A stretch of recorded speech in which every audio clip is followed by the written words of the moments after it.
Ta parole, Seigneur, est vérité et ta loi délivrance. Ta parole, Seigneur, est vérité et ta loi délivrance. Aujourd'hui, ne fermez pas votre cœur, mais écoutez la voix du Seigneur. Ta parole, Seigneur, est vérité, et ta loi délivrance. Le Seigneur soit avec vous. Évangile de Jésus-Christ selon saint Jean.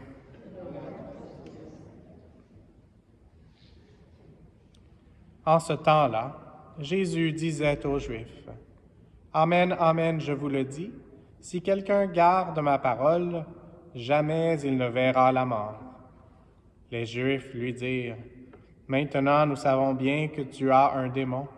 Abraham est mort, les prophètes aussi.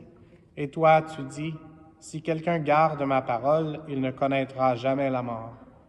Es-tu donc plus grand que notre père Abraham? Il est mort, et les prophètes aussi sont morts. Pour qui te prends-tu? » Jésus répondit, « Si je me glorifie moi-même, ma gloire n'est rien. C'est mon Père qui me glorifie, lui dont vous dites, il est notre Dieu, alors que vous ne le connaissez pas. Moi, je le connais. Et si je dis que je ne le connais pas, je serai comme vous un menteur. Mais je le connais, et sa parole, je la garde. Abraham, votre père, a exulté, sachant qu'il verrait mon jour. Il l'a vu et il s'est réjoui. » Les Juifs lui dirent alors, « Toi qui n'as pas encore 50 ans, tu as vu Abraham? » Jésus leur répondit, « Amen, amen, je vous le dis. Avant qu'Abraham fût, moi, je suis. » Alors ils ramassèrent des pierres pour les lui jeter, mais Jésus, en se cachant, sortit du temple. Acclamons la parole de Dieu.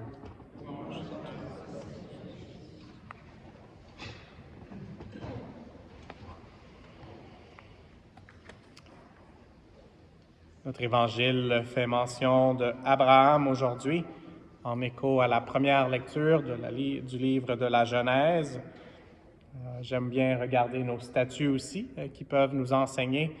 Et il y a quelques semaines, un détail m'est venu à l'esprit et au cœur, c'est qu'Abraham a sa main tendue. Je ne sais pas c'est quoi l'interprétation ou la signification que voulait nous donner l'artiste, mais juste à côté de lui, il y a Isaac. Isaac qui est présent, donc une des interprétations possibles, et celle avec laquelle je chemine pour l'instant, c'est qu'il était prêt à offrir en sacrifice son fils, qu'il avait eu dans un âge avancé. Et donc, il était prêt à avoir confiance en Dieu, en la promesse qu'il avait faite pour lui, en parlant de génération en génération, ou comme le psaume nous l'a dit, 1000 générations. Donc, il y avait notre Père dans la foi, il était même mentionné à la fête de Saint-Joseph il y a 2 jours.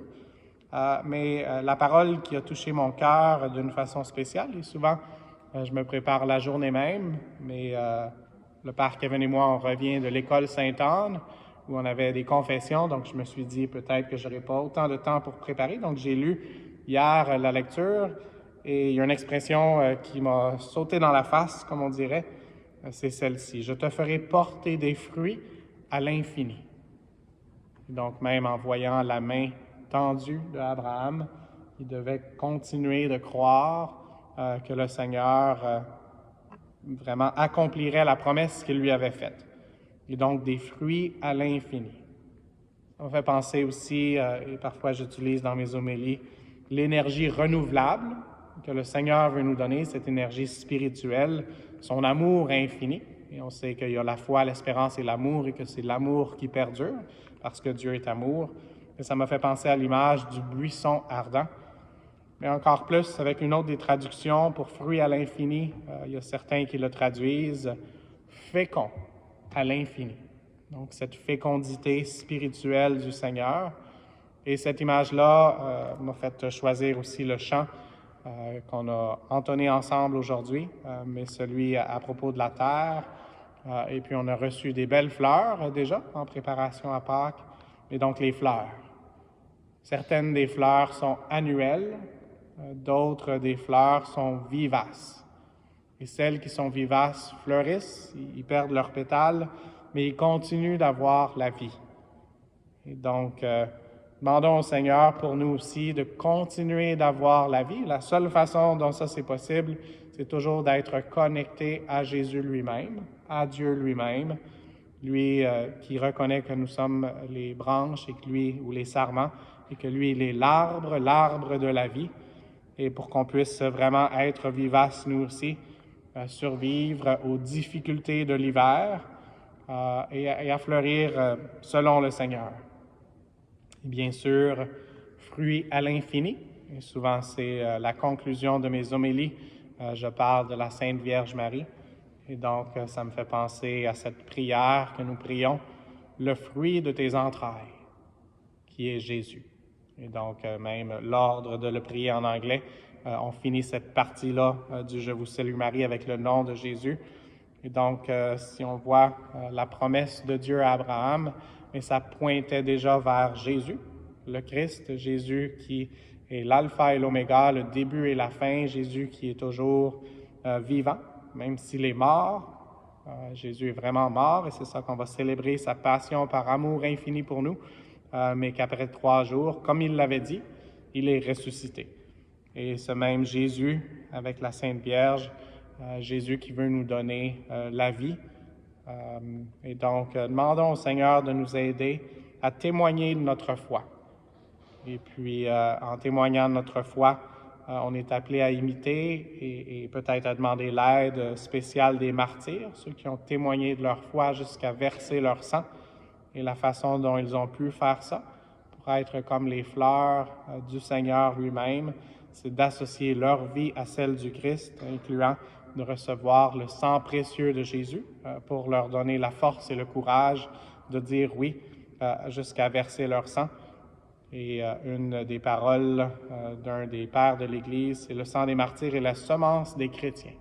Et donc, unissons-nous à la sève et encore plus fort au sang de Jésus qui veut que nous soyons d'une façon limitée, mais qu'il n'y a pas de limite si c'est lui qui nous remplit de sa présence pour être, comme cette promesse à Abraham, à notre propre façon et selon nos propres limites, mais encore en sachant que rien n'est impossible à Dieu, de pouvoir continuer de présenter des fruits à l'infini, le fruit des entrailles de la Vierge Marie, ce même fruit que nous allons recevoir dans le pain descendu du ciel, Jésus lui-même, qui est le même hier, aujourd'hui et pour toujours.